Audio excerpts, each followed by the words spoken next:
Tiruvannamalai to Saint George கோட்டை, ஏவா வேலுவின் கதை.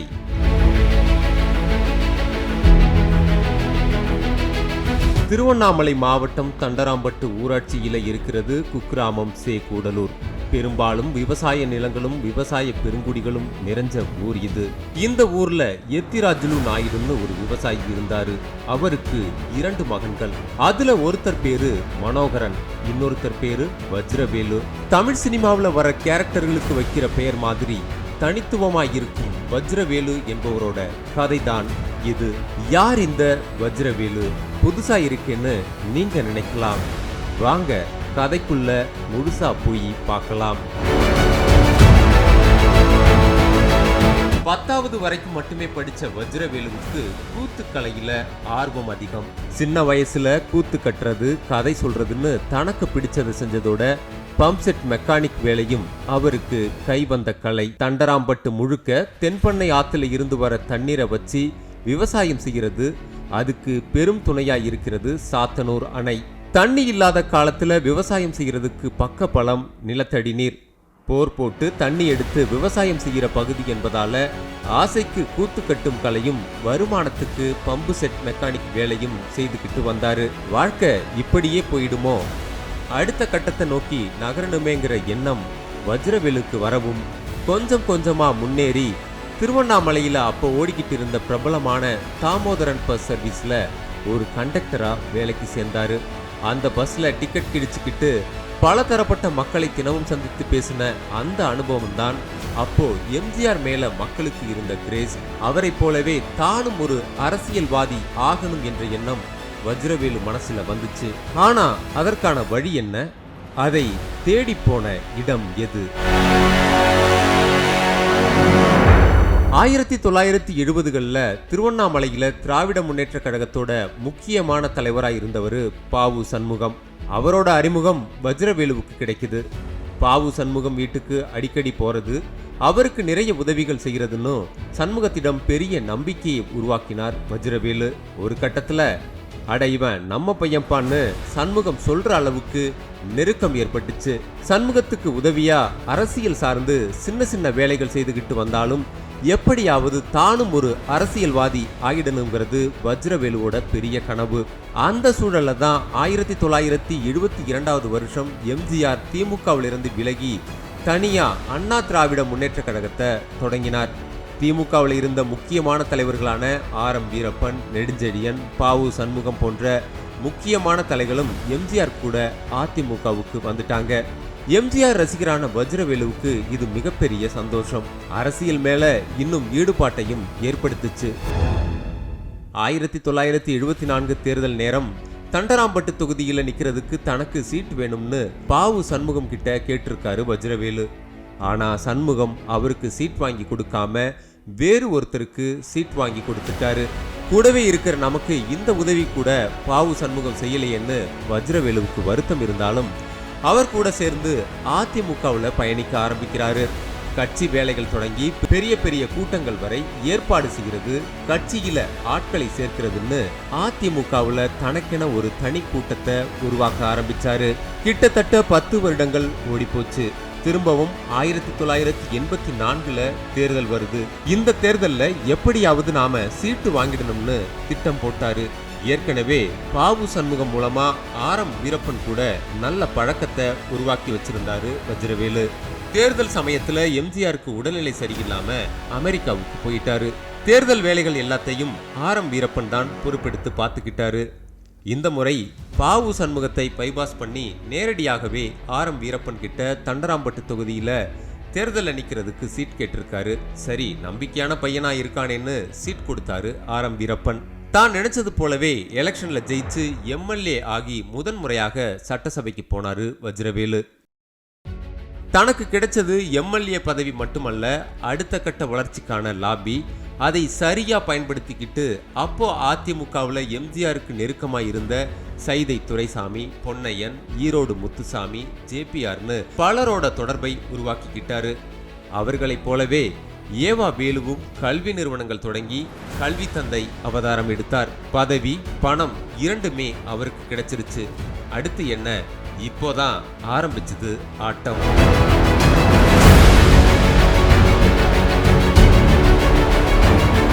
இரண்டாம் கட்ட தலைவர்கள் தொடங்கி எல்லாரும் தனித்தனியா செயல்பட ஆரம்பிச்சாங்க.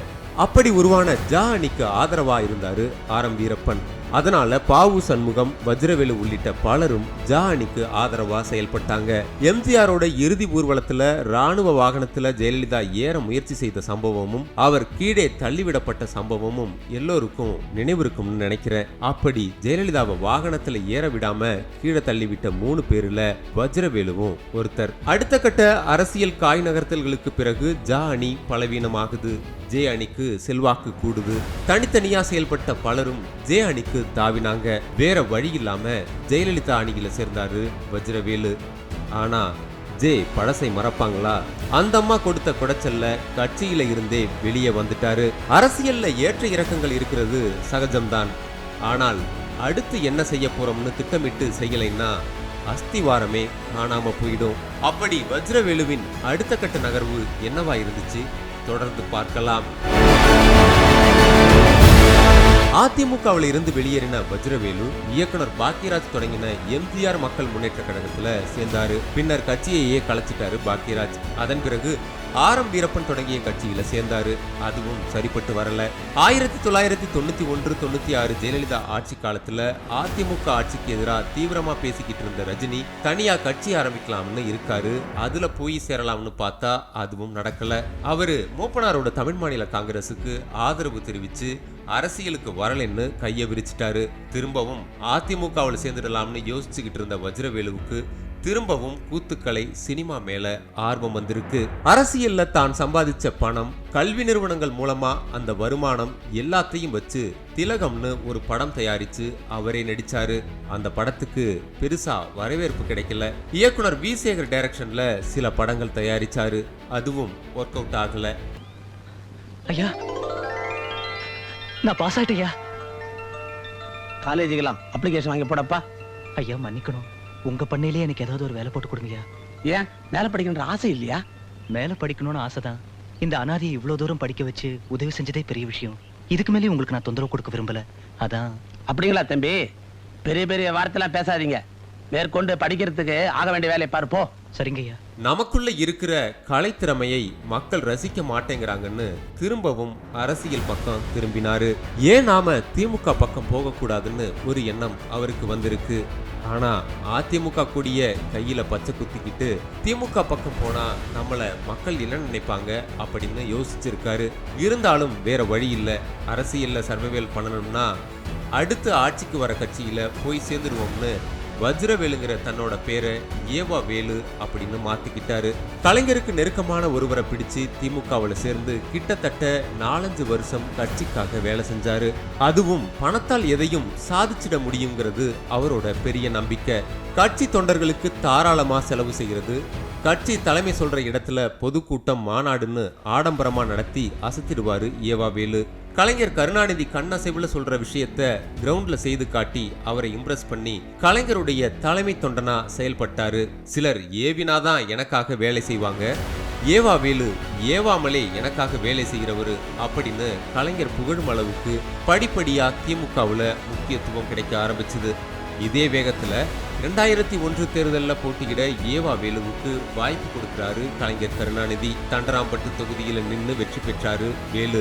ஆனா அந்த தேர்தலில் திமுக ஆட்சியை பிடிக்கல. இருந்தாலும் அந்த 5 வருஷத்துல கலைஞருக்கு நெருக்கமா திமுகவோட 2ஆம் கட்ட தலைவர்கள் அளவுக்கு ஏவா வேலுவுக்கு பதவியும் அதிகாரமும் கிடைக்குது. மீண்டும் 2006 தேர்தல். அதே தண்டராம்பட்டு தொகுதியில நின்று ஜெயிச்சு எம்எல்ஏ ஆகிறாரு. தொடர்ந்து 2வது முறையா வெற்றி பெற்ற வேலுவுக்கு உணவுத்துறை அமைச்சர் பொறுப்பு கொடுக்கிறாரு முன்னாள் முதல்வர் கலைஞர் கருணாநிதி. அதுல இருந்து அசுர வேகத்துல அவரோட வளர்ச்சி தொடங்கியது. ஏற்கனவே அவர் நடத்திக்கிட்டு வந்த கல்வி நிறுவனங்கள் அடுத்தடுத்த வளர்ச்சி அடைஞ்சது. வெறும் 5 வருஷம் 10 வருஷம் இல்ல, பல 10 வருஷங்களுக்கும் சேர்த்து தன்னோட வளர்ச்சிக்கு திட்டமிட்டு செயல்படுறவர் வேலு. அப்படி 2006, 2011 ஆட்சி இறுதி காலத்துல கட்சியினுடைய அடுத்த தலைவர் எப்படியும் மு.க. ஸ்டாலின் தான் என்பது உறுதியாகிட்டு இருந்துச்சு. செயல் தலைவர், துணை முதல்வர்னு மு.க. ஸ்டாலின் அரசியல் கிராப் ஏறிக்கிட்டே போச்சு. அதனால மு.க. ஸ்டாலின் கிட்டையும் நாம நெருக்கமா இருக்கணும், அதுக்கு என்ன செய்யலாம் திட்டமிட்டாரு ஏவா வேலு. 2010 காலகட்டத்துல மு.க. ஸ்டாலின் துணை முதல்வராய் இருந்தப்போ மு.க. ஸ்டாலின் மூத்த பத்திரிகையாளர் பார்வையில் அப்படிங்கிற புத்தகத்தை விகடன் பிரசுரம் வெளியிட்டது. இந்த புத்தகத்தை எழுதினது மூத்த பத்திரிகையாளர் சோலை. அந்த புத்தகம் வெளியான பிறகு மு.க. ஸ்டாலினோட மறுபக்கம், அதாவது மிசா காலம் தொடங்கி திராவிட முன்னேற்ற கழகத்துக்காக அவர் உழைச்ச உழைப்பையும், அவர் கலைஞரோட மகனா மட்டுமில்லாமல் உண்மையான திமுக தொண்டனா அவர் எப்படியெல்லாம் களப்பணி செய்து மேலே வந்தாருங்கிறத ஒரு பயோகிராபி மாதிரி எழுதியிருந்தாரு பத்திரிகையாளர் சோலை. இந்த புத்தகம் வெளியே வரதுக்கு முக்கிய காரணமா செயல்பட்டவர் ஏவா வேலு. அவரோட ஆலோசனையின் பேர்ல புத்தகம் எழுதப்பட்டு பிரபலமான விகடன் பிரசுரத்துல வெளியானது. இந்த புத்தகம் மூலமா மு.க. ஸ்டாலின் மேல மக்களின் மதிப்பு மேலும் அதிகரிச்சது. அதன் பிறகுதான் மு.க. ஸ்டாலினிடம் ஏவா வேலுவுக்கு நெருக்கம் அதிகமாச்சு. மு.க. ஸ்டாலினோட முதன்மை தளபதியாகவும் வலம் வந்தாரு ஏவா வேலு. 2011 முதல் 2021 வரை திமுக ஆட்சியில் இல்லாத காலத்துல கட்சிக்காரங்களுக்கும் ஏன் கட்சிக்குமே படியளந்தவர் ஏவா வேலு. யாரையும் எதையும் சமாளிக்கும் வல்லமை பணத்துக்கு இருக்கு. அந்த பணத்தை தாராளமா தண்ணி மாதிரி செலவு பண்றதுல ஏவா வேலுவுக்கு இணை அவர்தான்.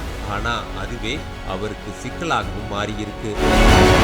திமுகவை முடக்கணும்னு நினைச்சா உடனே ஏவா வேலு வீடு அலுவலகத்துக்கு ரெய்டு அடிப்பாங்க. அவரை முடக்கினா போதும், அவரை விசாரிச்சா திமுகவோட எல்லா ரகசியங்களும் வெளியே வந்துருன்ற அளவுக்கு திமுகவோட முக்கியமான புள்ளியாவும் இருக்காரு. 2021 திமுக ஆட்சிக்கு வந்ததும் ஏவா வேலுவுக்கு பொதுப்பணி மற்றும் நெடுஞ்சாலைத்துறை மாதிரியான மிக முக்கியமான பவர்ஃபுல்லான அமைச்சர் பதவிகள் கொடுக்கப்பட்டுச்சு. திருவண்ணாமலை மாவட்டம்னா அது வேலுவோட கோட்டை அப்படிங்கிற நிலைமைய உருவாக்கினாரு.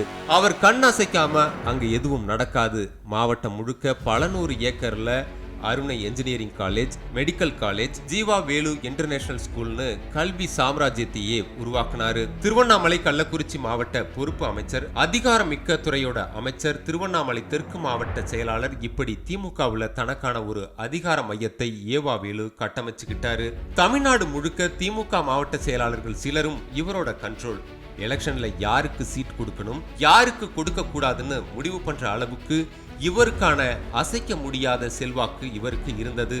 ஏன் திமுக கூட்டணிக்கு தேமுதிகவை அழைச்சிட்டு வந்து 10 எம்எல்ஏ சீட்டு, ஒரு ராஜ்யசபா சீட்டு வாங்கி கொடுத்ததும் ஏவா வேலுதான் சொல்லப்படுது. இப்படி சீரியஸான அரசியலுக்கு இடையில அவருக்குள்ள இருக்கிற கவிஞரும் இயக்குனரும் வெளிப்படுவது வழக்கம். ஏற்கனவே கூத்து கலைஞர், சினிமா நடிகர்னு அவருக்கு பழைய வரலாறு இருக்கு. அதுல சமீபத்துல நடந்த 2 முக்கியமான வரலாறுகளையும் சேர்க்க வேண்டியது இருக்கு. 1995 காலகட்டத்துல அதிமுகவுல திரும்பவும் சேர்ந்துடலாம்ங்கிற முடிவுல இருந்த ஏவா வேலு முன்னாள் முதல்வர் ஜெயலலிதாவோட கவனத்தை ஈர்க்கிறதுக்கு திராவிட தாய் அப்படின்னு ஒரு புத்தகம் எழுதினதா சொல்லப்படுது. ஆனா அப்போது அதிமுகவுக்கு மக்கள் கிட்ட பெரிய எதிர்ப்பலைகள் இருந்ததால அந்த புத்தகத்தை வெளியிடாம அப்படியே கைவிட்டுட்டாரு. அதனால ஒரு எழுத்தாளரா அவரால் அவதாரம் எடுக்க முடியாம போயிடுச்சு. எழுத்தாளராக வேணுங்கிற அவருடைய பல ஆண்டு கால விருப்பம் கடந்த திமுக ஆட்சியில தான் நிறைவேறிச்சு.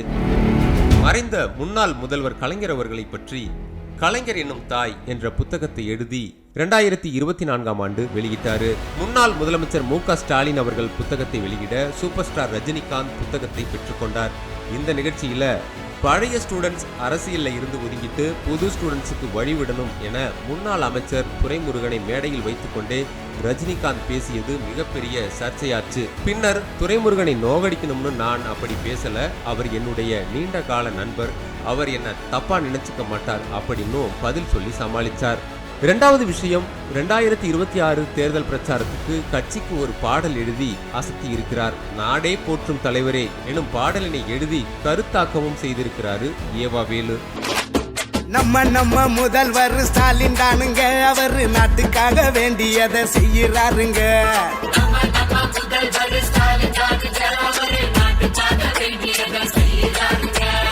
ஏழ்மைய தாயில்லாமலே ஆக்குறாருங்க, அவரு எடுத்து தந்த திட்டம் எல்லாம் சக்சஸ் தானுங்க.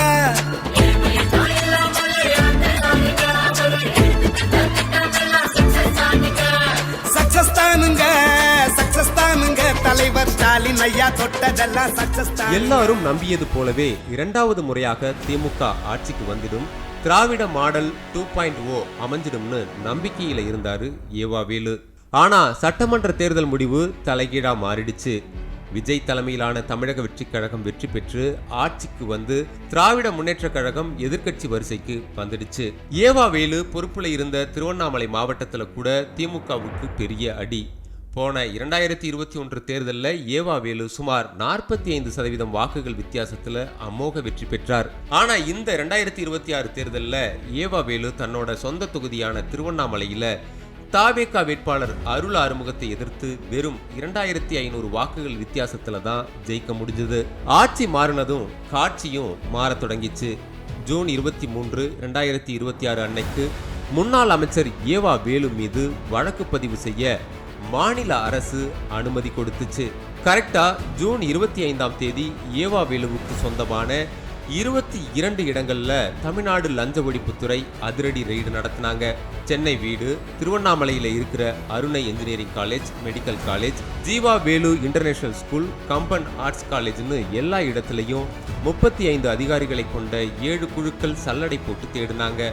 குற்றச்சாட்டு என்னன்னா, ஒருங்கிணைந்த சாலை உட்கட்டமைப்பு மேம்பாட்டு திட்டத்தின் கீழ் எந்த ஒரு ரோடுமே போடாம, ஆனா ரோடு போட்டதா கணக்கு காட்டி நெடுஞ்சாலைத்துறை கான்ட்ராக்டர்களுக்கு பல கோடிகளை பட்டுவாடா செஞ்சிருக்காங்க அப்படிங்கிறது தான். இந்த ரெய்டுல நெடுஞ்சாலைத்துறை சம்பந்தமான பல முக்கிய ஆவணங்கள், டிஜிட்டல் ஆதாரங்கள் சிக்கி இருக்கு. அது மட்டும் இல்லாம கணக்கில் காட்டப்படாத சுமார் 40 லட்சம் ரூபாய் ரொக்க பணத்தையும் லஞ்ச ஒழிப்புத்துறை பறிமுதல் பண்ணியிருக்காங்கன்னு அதிகாரப்பூர்வமா அறிவிச்சாங்க. கரெக்டா இந்த ரெய்டு நடக்கிற நேரத்துல ஏவா வேலு சிங்கப்பூர் போயிட்டாரு. ரெய்டுக்கு பயந்து சிங்கப்பூர் தப்பியோடிய ஏவா வேலு அப்படின்னு விமர்சனங்கள் எழுந்தது. ஜூலை 12ஆம் தேதி சிங்கப்பூர்ல இருந்து சென்னை திரும்பிய வேலு, நான் ஒன்னும் பயந்துகிட்டு ஓடி ஒளியல, நான் ஒரு திமுக காரன், எங்களுக்கு போலீஸை பார்த்தோ ரெய்டை பார்த்தோ பயம் கிடையாதுன்னு பத்திரிகையாளர் சந்திப்புல பேசினாரு. ஜூலை 15ஆம் தேதி லஞ்ச ஒழிப்புத்துறை அலுவலகத்துல விசாரணைக்கு ஆஜரானார். அவர்கிட்ட சுமார் 5 மணி நேரம் விசாரணை நடத்தினாங்க போலீசார். விசாரணை முடிஞ்சு வெளியே வந்த வேலு, நான் எந்த தப்பும் பண்ணல, அரசாங்கம் வேணும்னே என்னை இந்த கேஸ்ல மாட்டி விட்டுருக்காங்க, மடியில கணம் இல்ல, அதனால வழியில பயம் இல்ல, இந்த பிரச்சனை இப்போ கோர்ட்ல இருக்கிறதால இதுக்கு மேல என்னால எதுவும் சொல்ல முடியாது, வர 28ஆம் தேதி இந்த கேஸ் மறுபடியும் விசாரணைக்கு வருது, கோர்ட் மேல எனக்கு முழு நம்பிக்கை இருக்கு, கண்டிப்பா எனக்கு நியாயம் கிடைக்கும்னு பேசினார் ஏவா வேலு. திமுகவினுடைய அடுத்த பொதுச் செயலாளர் ஏவா வேலுதான் அப்படிங்கிற தகவல் அரசியல் வட்டாரத்துல பேசப்பட்டது. அவரும் அதற்கான காய் நகர்த்தல்கள்ல ஈடுபட்டதாகவும் சொல்லப்படுது. இந்த சூழல்ல தான் தாவேகா அரசு அவர் மேல வழக்கு பதிவு செய்து சிக்கலை உருவாக்கி இருக்கு. இனி அவருடைய அதிகார பலம் அதிகரிக்குமா, ஆட்டம் காணுமா என்பதை பொறுத்திருந்து பார்ப்போம்.